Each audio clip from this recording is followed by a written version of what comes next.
What's going on, football fans? It's your host, Bad Takes, with Bad Takes in Football, back with another video for you. Excited to dive into the Monday Night Football game between the Eagles and the Chargers, but before I do that, make sure you hit that subscribe button. I'm on my road to my first 100 subscribers. It really helps me out and it's free for you to do. I'm doing a giveaway once I hit to that 100th subscriber. Also, make sure to like and comment on this video. Tell me what you think about what's going on with the Philadelphia Eagles. Do you think this Chargers team is going to be able to make a run to win the division? Let's dive into today's video.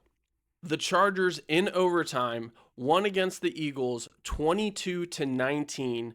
And if I were to tell you the statistics from this game, I don't think you would have believed who won this game. Jalen Hurts threw for 240 yards, had 0 touchdowns, and he had 4 interceptions in this game. That is not the only marker he hit. He is the first ever player in NFL history to throw an interception and fumble the ball on the same exact play.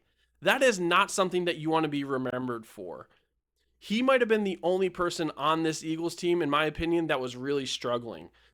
Saquon Barkley had probably had the best game of his season. He ran the ball 20 times for 122 yards and a touchdown.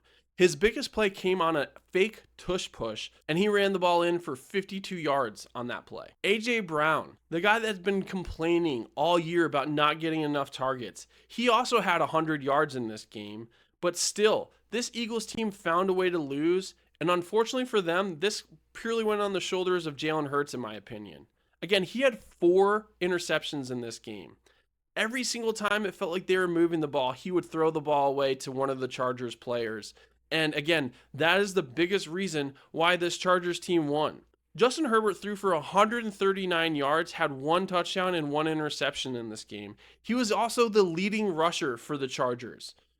He had 66 yards on 10 carries in this game, and he was the leading rusher. Again, every single statistic besides the turnovers for the Eagles would tell you that this Eagles team probably crushed the Chargers. This is a concerning situation for them, considering the fact that Jalen Hurts, up until about last week, had 1 interception on the year, and he's had 5 in the last 2 games. I know 4 of those came in one day, but still, these are not the performances you want to see out of Jalen Hurts when they're getting ready for the playoffs. This team is on a 3-game losing streak right now, and if the Cowboys hadn't lost against the Lions, they would probably be in panic mode by the fact that the Cowboys would be 1 game behind them in this division. They still have a little bit of a blanket, and the good news is for this Eagles team, they have 3 easy games of their 4 games left. They play the Commanders twice, they also play the Raiders, and then the Bills.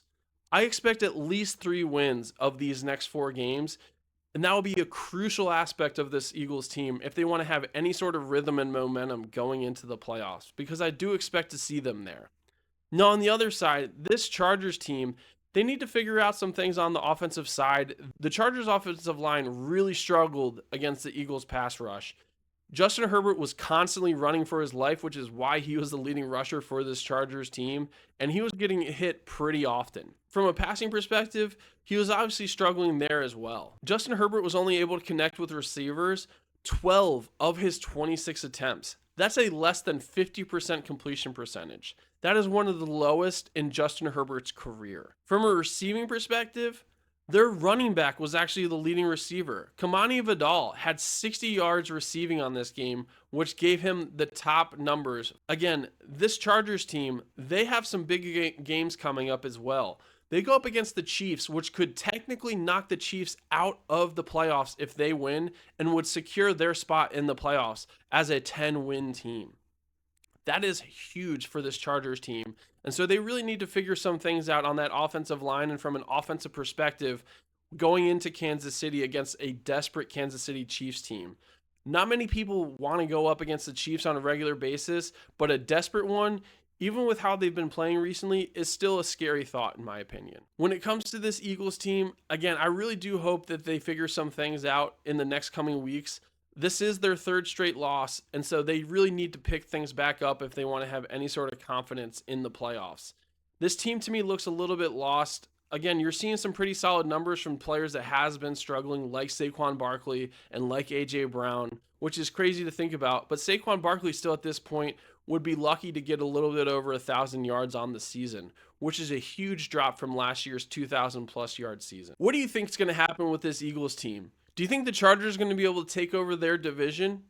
That's it for me today. Thank you again for watching. This is Bad Takes with Bad Takes in Football, signing out.